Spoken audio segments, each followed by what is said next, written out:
Well, hello, everybody. Thanks for joining me on the In Case You Missed It episode. Normally on Thursday nights. Today, I was kind of wrestling with myself. I had a crazy week, as some of you know. We're going to talk about that tonight. And wasn't sure if I should do a show tonight, but actually, there's some important stuff that I think we should probably talk about. And so you'll have to forgive me tonight. It may take me a minute to get to your comments, but I will circle back around and get them. I just want to get all this stuff out there while it's fresh on my mind. And then that way, as I'm catching up on the comments, you can leave your feedback and comments as well. But let's not break tradition too much. Let's jump in and say hello to all the channel members. It looks like we've got 34 currently. Let's start with the very first one and work our way up to the most recent one. We've got Ramon, Robbie Ross, Corey Oatley, Midlife Trucker, Red Raider Reloading, Randy's Road Life, KC, a trucker named Tim, Smaller Hauler, Oaser DM, Roger Berry, Brian Walton, Mark Ely, 18 Wheeler, Jordan B, Tracy H, H-Man, Davenport Family, Josh Burton, Asphalt Jungle, Shane Lee, Grafton, Daniel N, PT Bullet Boy Gaming. Man, try to say that 3 times fast. Scorpion Trucker, Truckers Education, Ohioan Trucker, Armando Perez, Skyhook Trucker, No Fear, Ryan Peterson, Delphi Money Click, that's all it lets me see on that, Racing Ray, and Lance Calhoun. I appreciate all of you guys becoming members. If you're interested in becoming a member, right below the video it says join. Click on that and it'll give you more information. It's like $5 a month. It really helps the channel out. You get a shout out at the start of the show. You get a special icon by your name, and you receive special content prior to everybody else, and sometimes exclusive content. The plan is to have another members only video on Monday, and then it'll release to everybody else on Thursday. Also, while you're in that area, you might as well give me a thumbs up, share this video on your social media platforms, and make sure you're subscribed. And if you're going to do that, you might as well click on the title and read the description. There's a lot of great information there.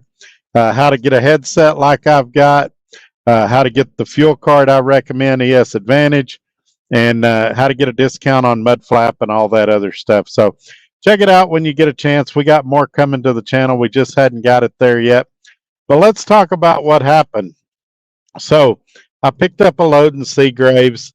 It was a 2-day run. I delivered it this morning, but on the way, I'm getting ready to make a lane change from the right lane to the left lane. I put my turn signal on, and my turn signal just comes apart. And I'm trying to rig it where it'll work while I'm going down the road, because you kind of need turn signals. They're kind of important. And I get it to where I've got turn signals and high beams and low beams, but no windshield wipers or washer fluid. Well, at the time I believe I was in Nebraska, or about to be in Nebraska, on a little 2-lane road. And, the road crap is flicking up on the windshield and everything else. And so kind of need washer fluid. You kind of need wipers, things like that. No rain or snow, just kind of nasty junk that creates road film on your windshield. So I made it through the night. I got parked at a truck stop, and I started Googling, and there was like no Freightliner dealers anywhere. Now that switch should be, $50 to $75, and it would be easily if I was back home. I could order it at Amazon, get it in a couple of days, and it'd be $50 to $75. With tax and everything, it ended up costing me just over $200. But I was out in the middle of nowhere, and you got to do what you got to do. And I go to getting my tools, and everything's there I need to do the job, except the one thing I need, my T30 Torx driver. And so, I thought, well, while I'm at the Freightliner dealer, I'll just buy one here. Surely they've got a T30 Torx.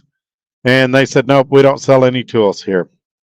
So I thought, well, there's a Walmart about a quarter mile from here, I'll go down to the Walmart. Walmart has tools, and Walmart had the ones that you put the little bit at the end of the driver, and it's too fat to fit in the hole usually, so I didn't want to do that. I wanted an actual driver. And there was like a little farm and ranch store, probably about a quarter mile, half mile away. And there wasn't really a place to park a truck in there, so I just walked down there and got what I needed, and then I did the repair in the Walmart parking lot. That's why we weren't able to do a video last night.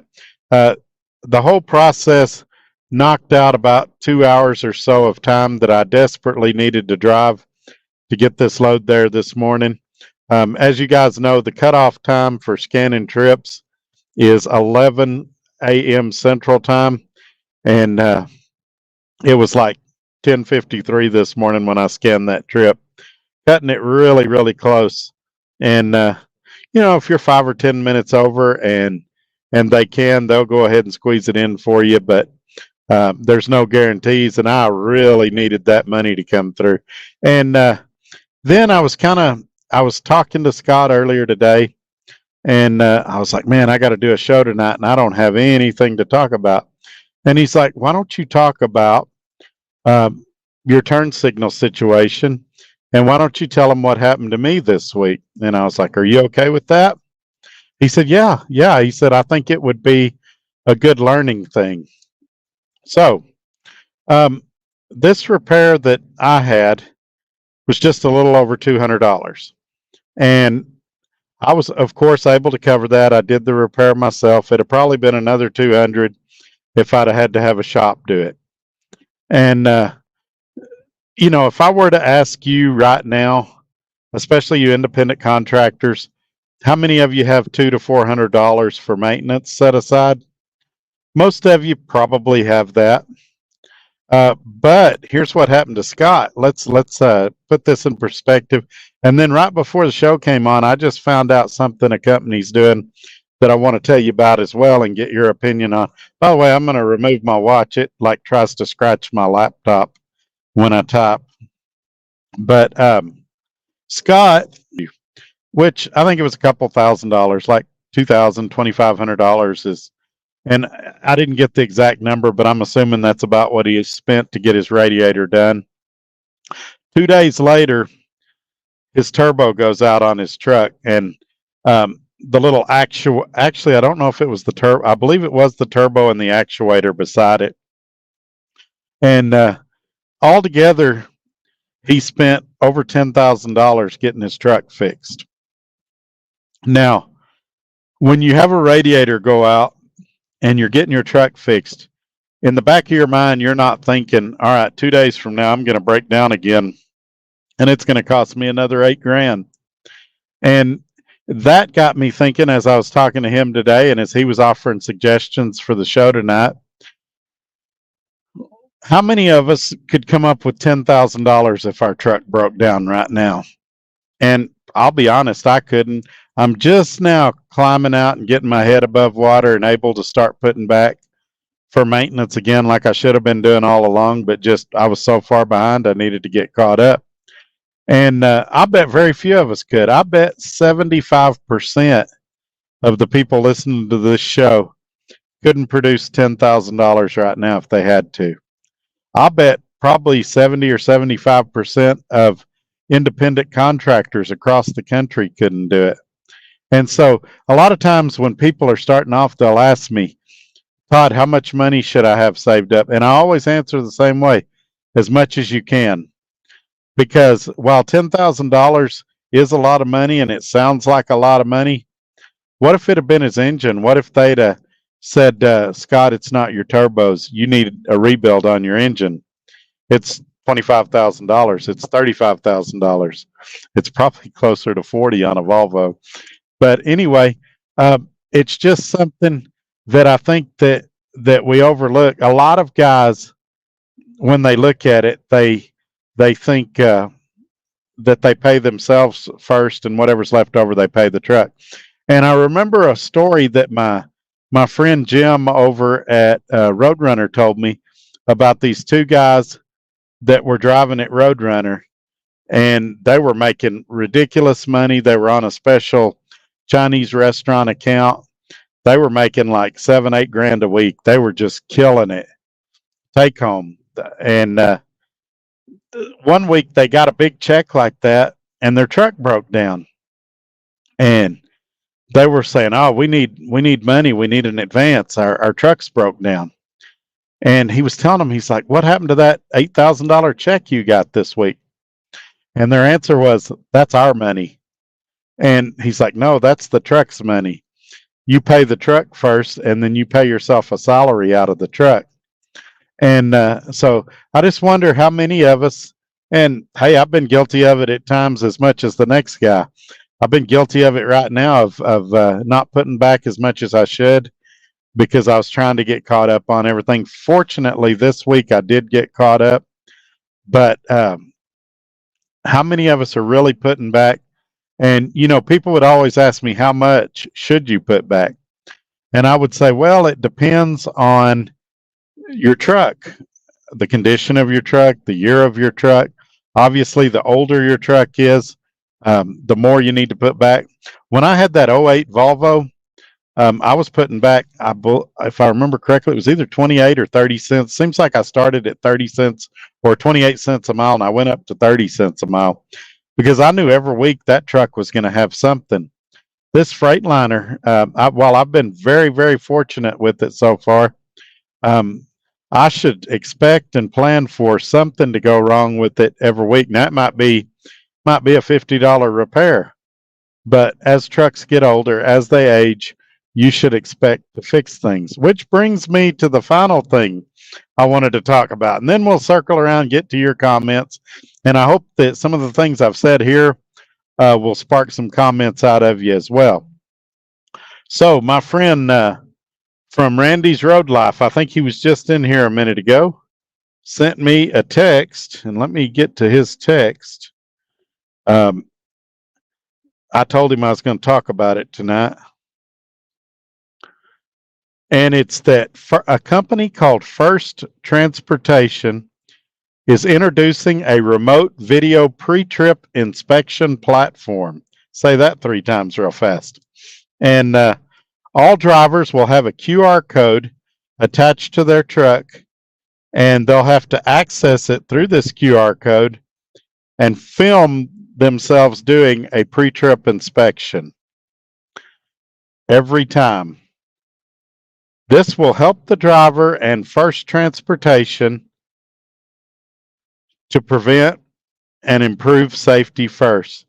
You will find out all the details on how this is going to work when you stop at the office. How do you guys feel about this?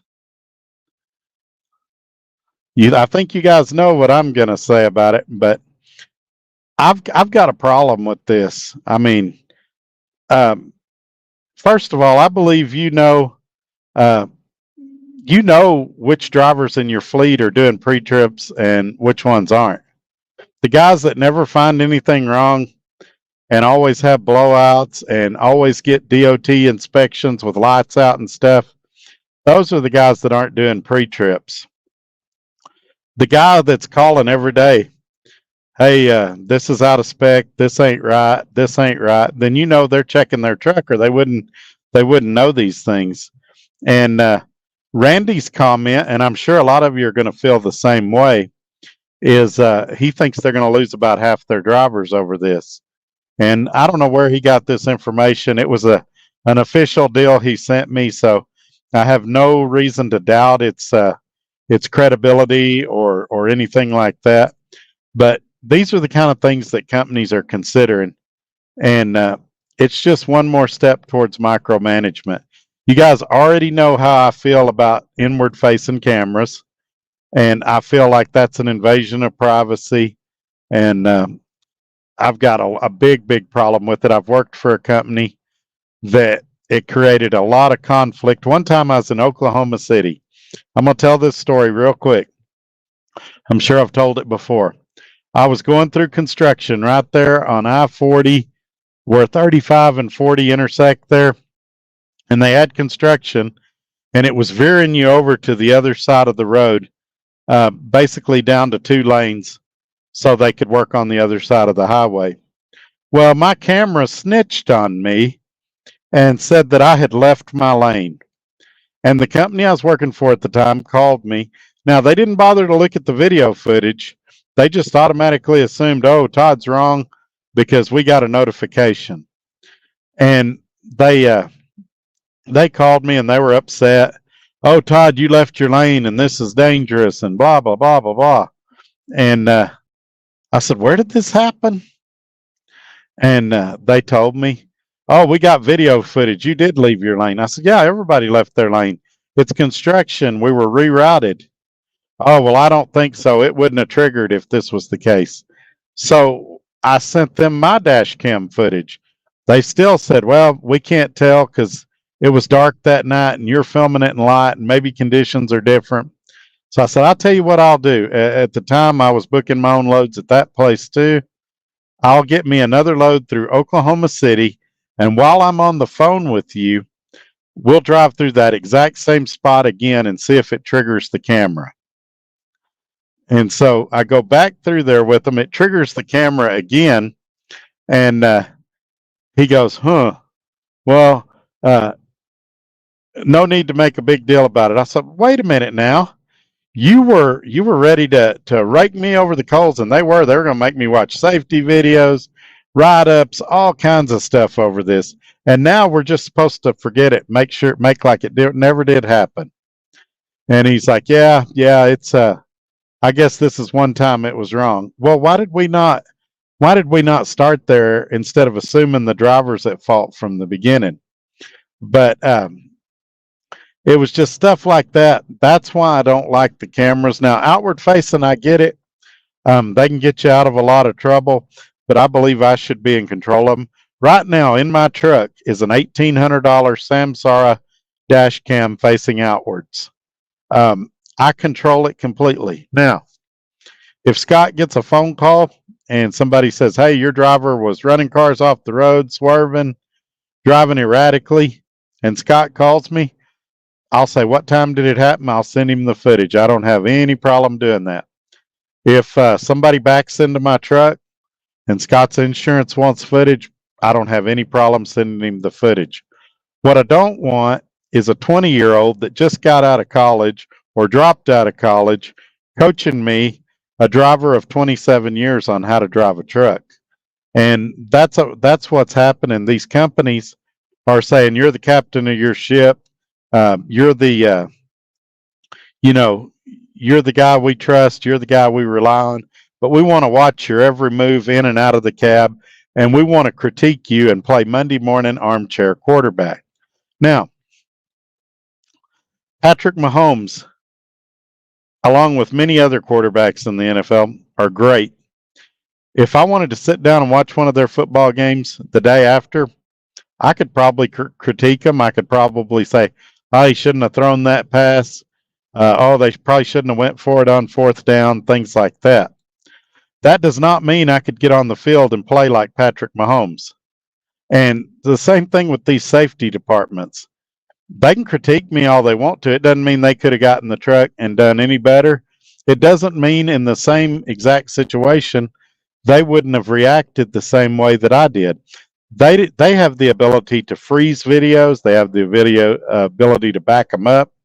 I don't have that. I'm reacting in real time, and they would be reacting in real time. And in fact, I'd probably react better than they would because of all my years of experience. In the old days, that used to pay more.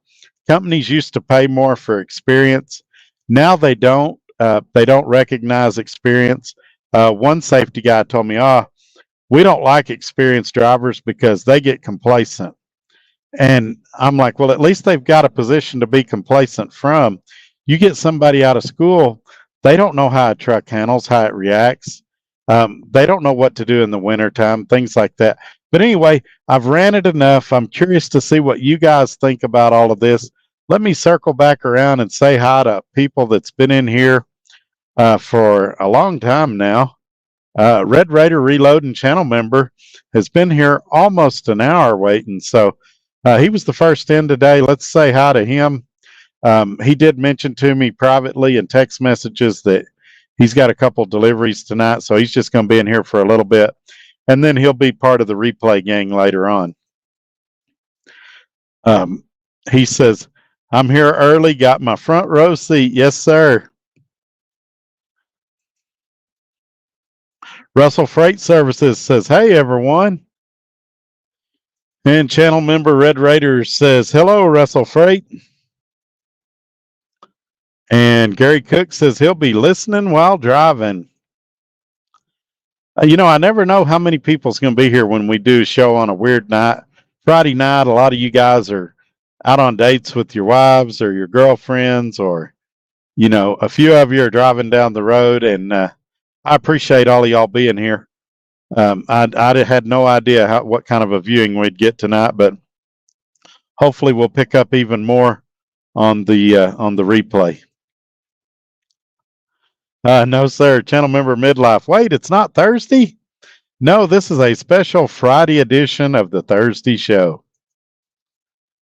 And Red Raider Reloading, channel member Groundhog didn't see its shadow.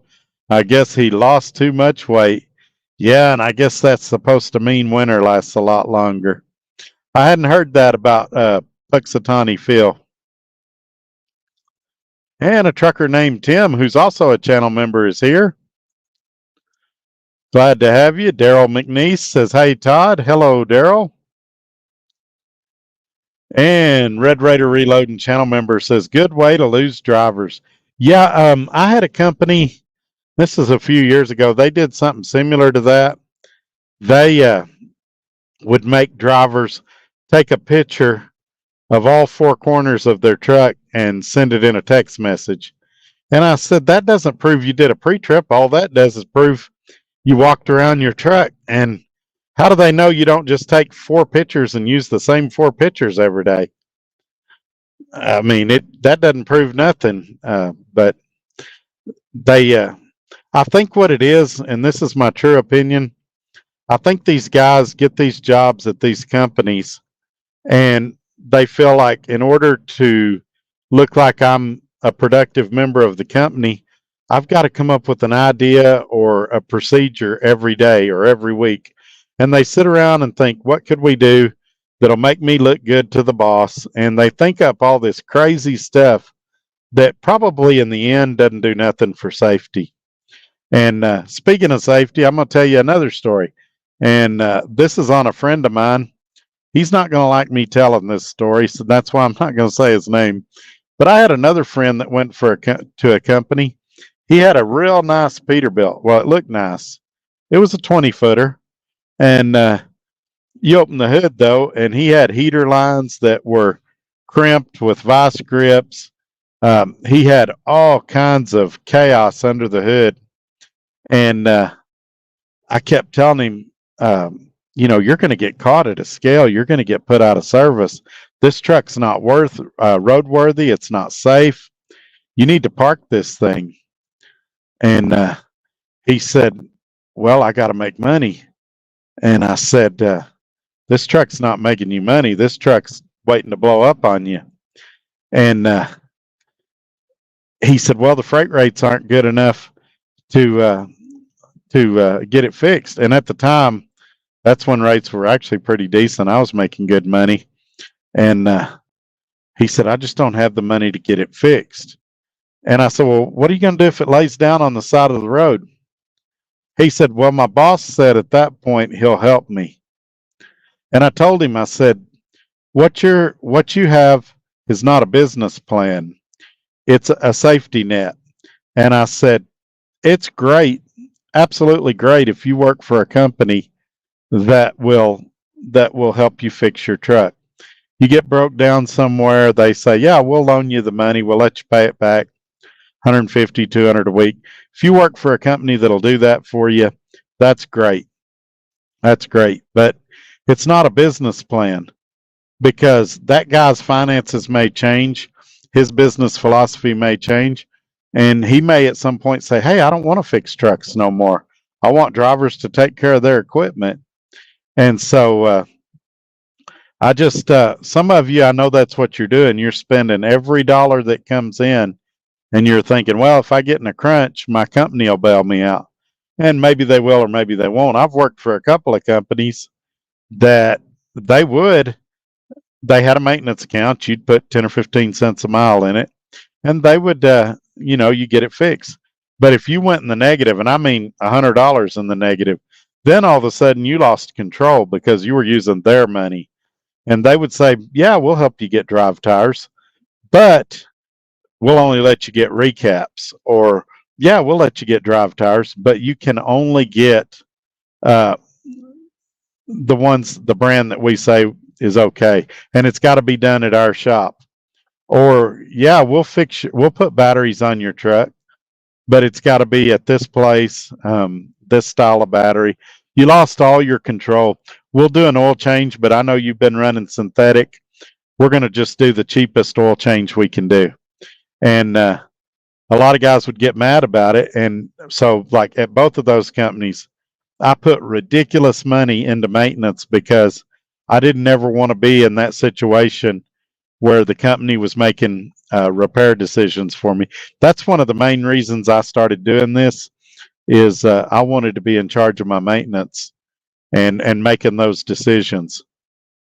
And but yeah, that's some more that I wanted to say about that. Let's get a couple more comments knocked out before I get too far behind. Midlife trucker channel member, the only position on the football team that I can play is kicker. There's a special rule saying you can't rough the kicker. When I played in junior high, I didn't play any in JV or high school. I was like a strong safety on defense. I mostly played defense, and I was never a starter. I was always a backup. Spent most of my time warming the bench. But like when we played street football, I was always the quarterback. I had a pretty good arm, and I could throw pretty accurately. So we'd get out and play some street ball or in a vacant lot somewhere, and usually I was the quarterback.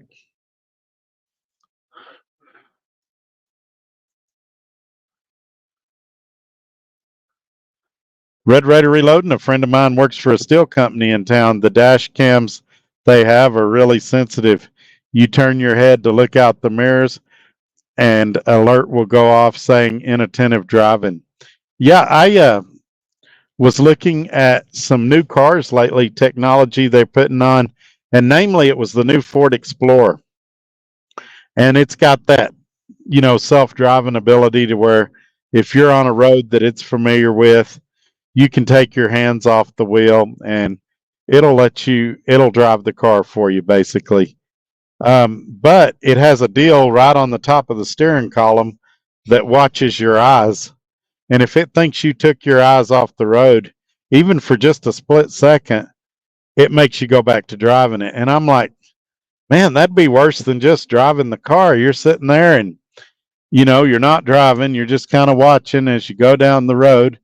You change the radio station on your Explorer, and the car all of a sudden says take over driving. I think I'd rather just drive the car and know that I'm responsible and then have that stuff on there. But it's a different generation now. Like when I was a kid, we couldn't wait to grow up and get our license and go out and drive, and it was a freedom as a teenager. Kids now, the only driving they want to do is on a video game, and they want the car to drive itself. And personally, I think they're cheating themselves out of the joy that comes from driving. And I get burnt out just like you guys do. But when I'm at home and things get really stressful, and Scott's heard me say this before, I got to get back on the road. And when I was really, really sick, he was like, hey, do you need a little more time off, you think? I'm like, no, I need to get on the road. I'll feel better when I get out of the house and get on the road. And same thing, if I'm at the house and things are stressful or there's a family drama or something like that, the way to resolve that for me is to hop in my pickup and go ride around. I love driving my pickup, and it's quite frankly why I don't want a new one. I'm happy with my 2014. I don't want something driving for me. I like driving. I like listening to music, things like that. And so, yeah, it's crazy to me how things are evolving in the world. Midlife Trucker channel member says Arter Express uses an app that requires pics of the trailer. Mini. Yeah, that's even worse than the company I was talking about. They just wanted 4, one from each corner, and I don't see how that makes people do a pre-trip. And same thing with that app that company's going to be doing, that QR code. Um, that just makes it harder to do a pre-trip because now you're holding your phone while you're trying to look at stuff. And so I don't know. It's a swing and a miss in my opinion, but it's these kind of things are going to become more and more prevalent. I guess we just have to get used to it. Robbie Ross, channel member, good afternoon, friends. Getting loaded in Nogales, Arizona. I used to go down there a lot when I pulled a reefer. I hadn't been in a long time.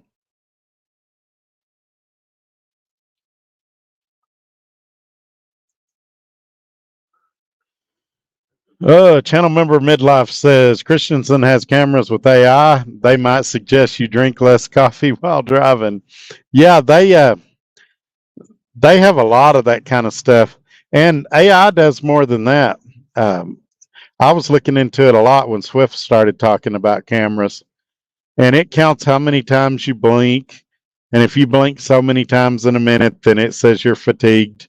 If you start yawning, and just saying that word makes me yawn. then then it'll tell safety it thinks you're tired, and just all kinds of stuff like that. It's ridiculous. And by the way, I didn't talk about it earlier. Let me talk about it now. I got here, delivered this load. I had a couple of loads on the hook that fell through at the last moment. And so right now I'm sitting. I'm not driving anymore tonight. So don't worry if I look tired or if I'm yawning. I'm not going to be on the highways and byways.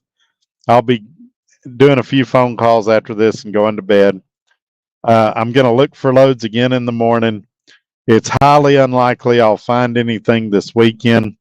I've got one tentatively lined up for Monday if I can't get anything. But we'll see what pops up. You never know. A load could pop up last minute, or somebody's truck could break down. They're not able to cover one or something like that. But yeah, it's kind of slim pickings up here. And the stuff I saw, the rates didn't really impress me. So we'll see what pops up between now and Monday. I guess that's something that comes with experience too. There was a time, and maybe it's different when you're running the spot market, where if I got somewhere and there wasn't any good loads, I'd panic. Hey, I got to keep moving. Wheels ain't turning. I ain't making money. Panic, stress out. That's not me anymore. I'll just wait till I find something. I will reposition myself if I need to. I don't feel like I'm going to have to. I feel like I can find something within 200 or 300 miles of here. But for now, I'm in North Dakota, and I'm okay with it. I really am. I could have told you the name of this town till just now, and now I'm drawing a blank.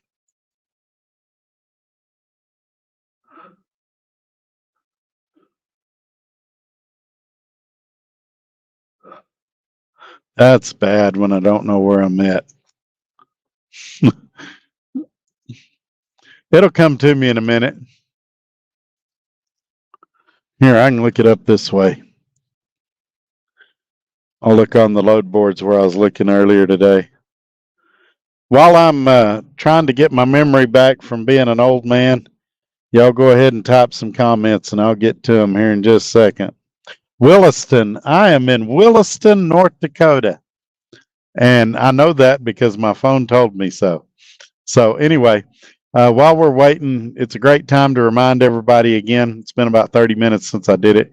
Give me a thumbs up, share this video, click on the title to read about all the information of the channel, and make sure you're still subscribed. With it being Friday night, I don't expect this to be a long video. We may be wrapping it up here in 10 or 15 minutes if you guys don't have anything else.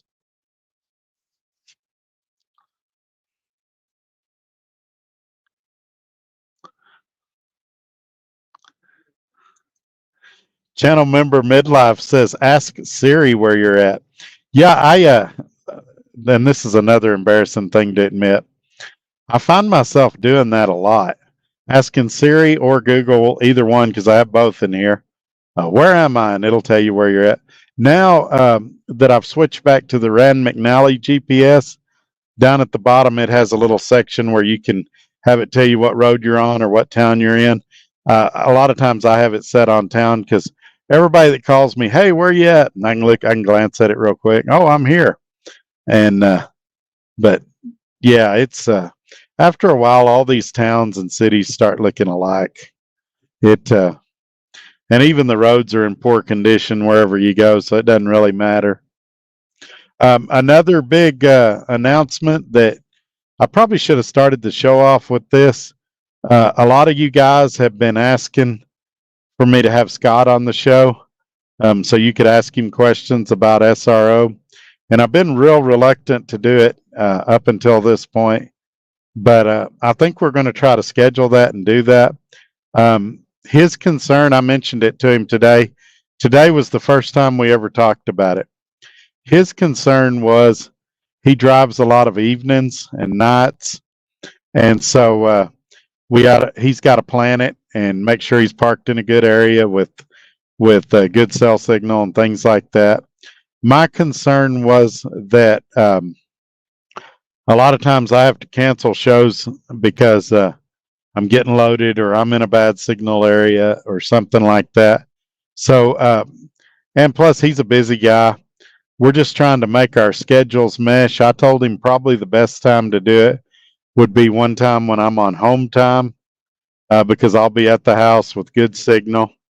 And so I think that's probably what we're going to do. We'll try to get that out to y'all in the next few weeks. But if there's things you want me to ask him, email me at todd@truckertodd.net, and I'll put it on a list of questions to ask him. In the meantime, I'm going to be thinking of questions to ask him, things like that. So hopefully we'll have a good show. I don't want it to be a gotcha session. If you don't like Scott's company or Scott or whatever, or me, let's not attack him. Let's ask good questions. And because what that does, everybody's watching. And if they see us treat Scott fairly, then that makes them want to come on here. And maybe your company will want to come on and talk to me. So we all benefit if we don't attack each other and we just get his information and then you can file it away. If a year from now you've got a truck and you're looking for a place to lease it on, you can say, "Oh, I remember that Scott guy. I really liked him." And if a year from now you've got a truck and Scott said something you didn't like, then you can remember, well, I can scratch him off my list. I didn't like that he won't let me go to California, or he won't let me go to Canada, or he doesn't do hazmat or something like that. So it's good information to have. No reason to attack or be mean. It's just getting facts out there. And you guys know that I really like working for him, and I've had a good experience. So don't ask him what his experience has been like working with me. I'm a handful. I admit that, folks. Anyway, we've got a super chat here. Let's throw it up here. And channel member Robbie Ross with the $5 super chat. Thank you very much. Don't forget to ask about your tugger, reasonably priced. Yeah, he's coming up with some new designs. He just came up with one. We're talking about Skyhook Trucker. I don't think he's here tonight. Thinking he might be home or asleep or something. But he's got a new design that he calls a chain link design. He probably doesn't want me talking about it yet, but I'll show y'all some pictures of it when it comes out. But if you, let me see if I've got his email handy, and I'll send you, or I'll type his email out for you guys.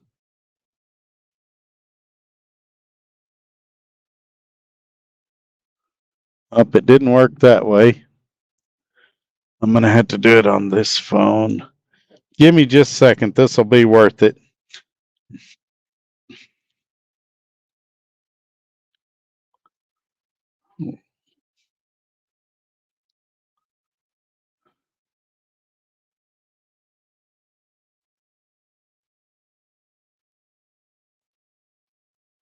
There it is. All right, here we go. Here's Skyhook's address.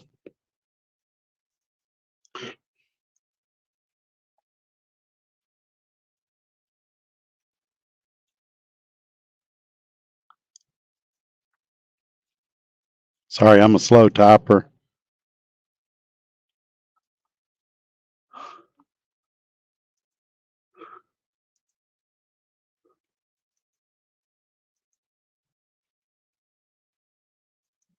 I may put him in the banner next week so that he's there constantly for everybody that has a question.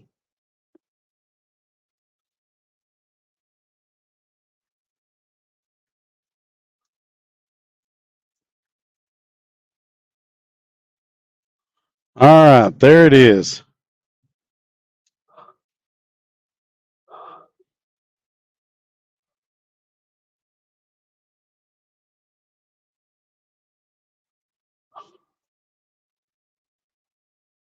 Ah, come on. Dang phone. Why is it?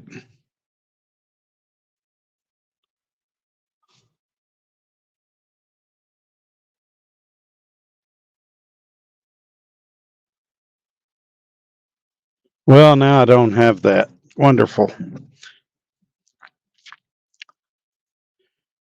Channel member Midlife, you could start a Life 360 circle as a channel perk member. We thought about doing that and decided against it.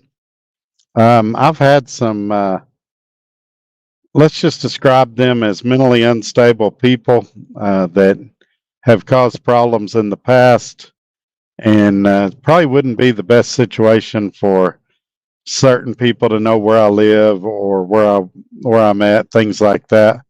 But I wish we could do something like that. But and then you have to monitor, who's on there, who's not on there. We may do something like that at some point, maybe at a higher tier level or something, because YouTube has different tiers. But the problem is man, there's some really bad people out there. I've had death threats. Last week I had a video sent to me with three masked guys holding a gun saying they were going to kill me, and so you don't want to give them publicity. I'm not going to show that video. There's some foul language and stuff in there, but yeah, there's some weirdos out there, and we'd have to be real careful doing something like that. But if we get up in a higher tier level, we might offer something like that. I'll definitely consider it. I'm pretty easy to find without it. I always say where my location is. Everybody knows I'm planning to go to Matt's if there's any way I can. And so, but yeah, we may do something like that at some point.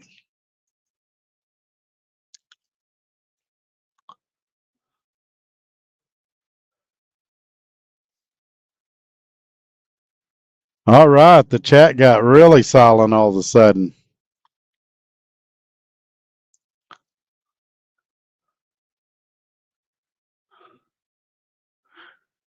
Yeah, there's been a few of those instances. You guys might remember, and I probably shouldn't even, well, I'm not going to bring that one up, but yeah, this ain't the first time this kind of stuff's happened.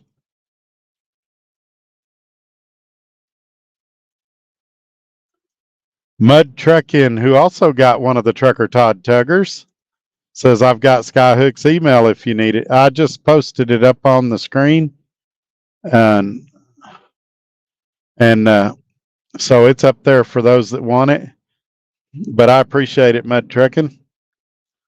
Big Rig Travels has a phone app that shows his location, that he can mask it. Yeah, somebody sent me one of his videos and I watched it. But my deal is I've always got so much going on. I'm afraid I'd forget to turn it off or something like that. Especially if I go to Matt's and I'm staying in a hotel. I mean, people come into the hotel, things like that. Or if I sleep in the truck, I just there's some dangers there. Especially, I mean, if somebody knew I wasn't near my truck, it'd be invitation to break into it. They could track when I'd be back at the truck, when I'm not. YouTube's made me a little bit paranoid about some of these things. And, with everything, there's a little risk. I'm probably going to have to take some risk at some point. But yeah, I've thought about it. At one time, I wasn't even going to make it to channel members. I was just going to let everybody track me. And we've had several instances of people kind of getting off their rocker a little bit, and I'm not sure it's a great idea, but I'll think about it.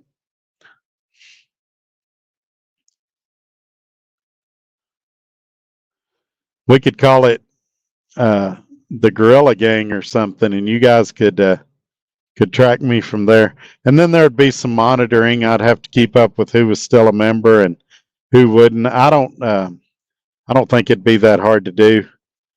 But surely we can put something together like that at some point.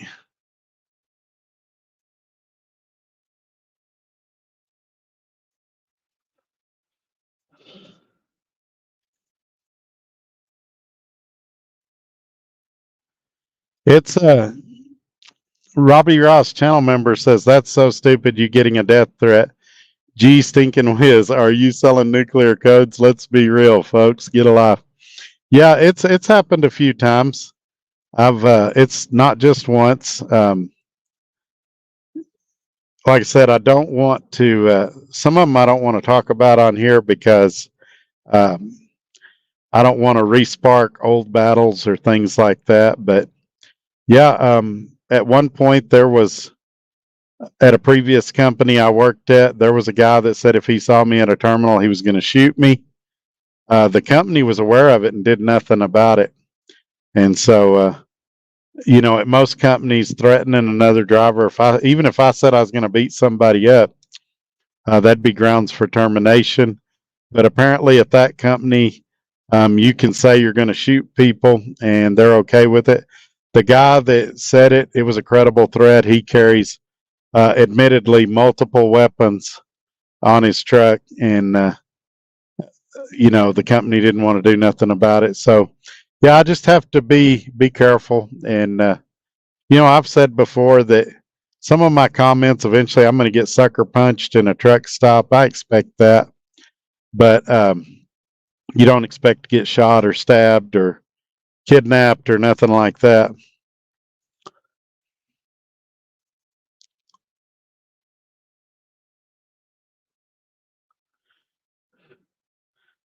Channel member Midlife says something not exact, 10-mile circle or something like that. Yeah, I don't know if that's possible on Life 360. I've already got 2 accounts on there. One of them's with my family in East Texas, and one of them's with my family in West Texas, or some of them. And it's pretty accurate. As a matter of fact, it constantly sends you a notification to connect to Wi-Fi so it can be more accurate.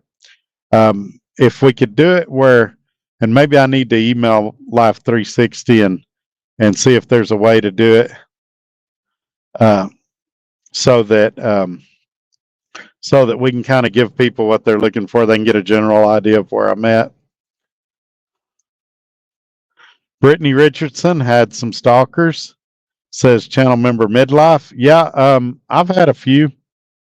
I had a guy, and this is a long time ago. I feel safe talking about this one now. This is 2016 or so, back when the channel was a lot smaller. I had like 400 or 500 subscribers back then.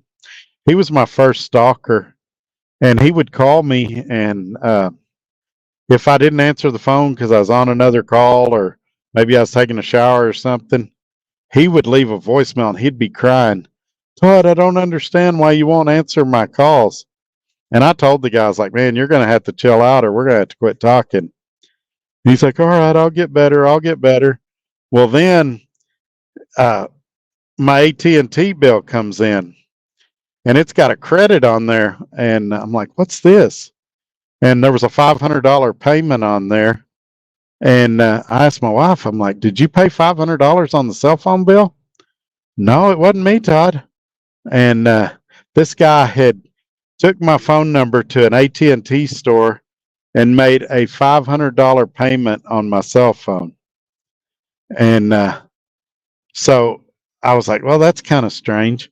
Well, then he called me like 2 weeks later and he said, hey, I'm going to be going through Lubbock. Can I go by your house? I said, man, I'm not there. I'm out in California or wherever I was at. And he's like, well, is your wife going to be home? Can I go by and see her? I said, she's home, but she's packing. I said, she'll fill you full of lead because she don't know you.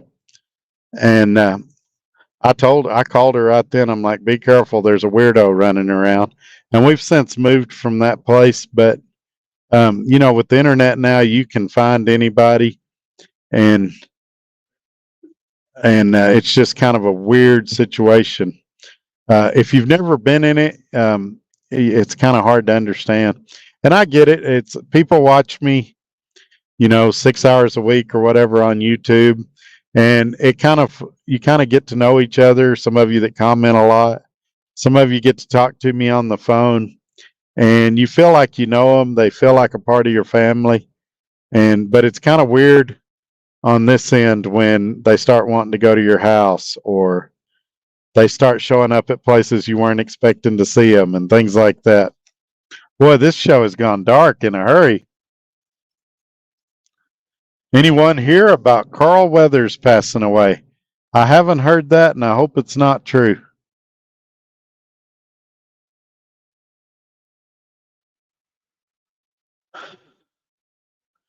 Robbie Ross channel member talking to Gary Cook says he has all these commercials with Gronk out, and I'm sure more on Sunday for Gronk's kicking a field goal. Yeah, what do y'all think about that? Y'all think Gronk's going to make that field goal this time? If he misses it a second time, they're going to tease him to death. Oh, Ocho Mingos says, rest in peace, Apollo Creed. So it's true, he really is dead? Let's ask Siri, as was suggested earlier. Hey, Siri, did Carl Weathers die? Yes, Carl Grimes dies in season 8, episode 9. Title not Carl Grimes. Good Lord. Let me get a real phone. Grab one of my Androids.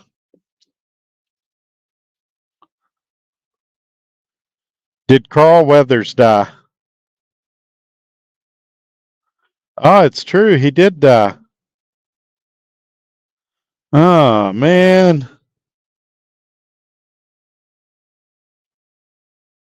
He was 76. They didn't give a cause of death. Died peacefully in his sleep. That's a shame. I love those Rocky movies. Every one of them's good. Now, the Rocky 5, I think it was, where he's training the boxer guy. I can't think of his name, the blonde-headed guy. That was my least favorite of all of them. He doesn't really have a match in that movie, just a street fight at the end.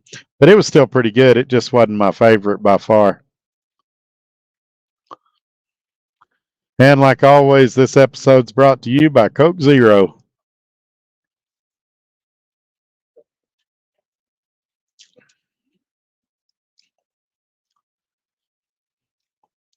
All right, we've slowed down again. Bunch of people have took off. We may wrap this up at the 1 hour mark. I was telling the wife I hadn't played video games in a long, long time. So I may try to do some of that tonight for an hour or two before I go to sleep, depending on how the phone calls go and all of that.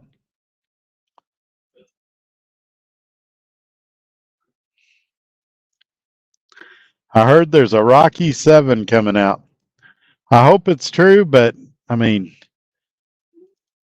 at this point, who's he going to fight in the nursing home?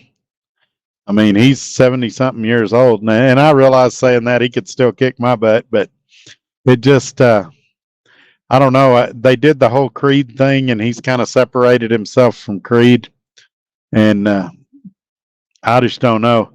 I think the Rocky Balboa one was probably my favorite one of all of them, but it was kind of a sad movie about growing older. But I would love another Rocky movie. I've seen most of the Rambos. They were pretty good. I might have missed the last one or two. I saw the one where it was supposed to be the end where he went home with his dad, but I think they've made one or two since then. I really like Sylvester Stallone. That show he did on Paramount, Tulsa King, it's pretty good too, and I understand they're getting ready to film season 2 on it.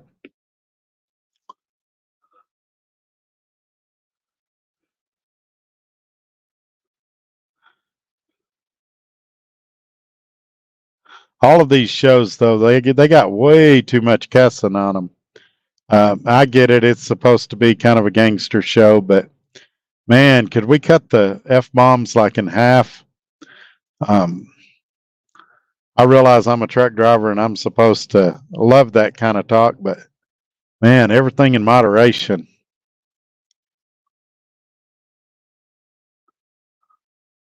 Pull that off of there so y'all can see the ticker real quick. It's going to have my email. It's going to have my website, and it's going to have Scott's email. If you got your own truck and you'd like to talk to him about leasing on over here, give him a call. But after you do that, email me and tell me how it went. Tell me what you thought. I always like getting your feedback.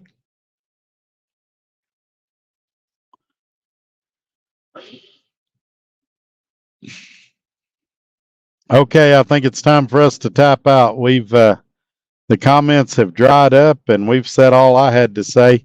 You guys have a great weekend. If something noteworthy happens, I'll hop on here and make another video. Great time to get your channel memberships. On Monday, I should be dropping another exclusive video for you all. Have a great night, great weekend. We'll catch you later. Take care. Bye.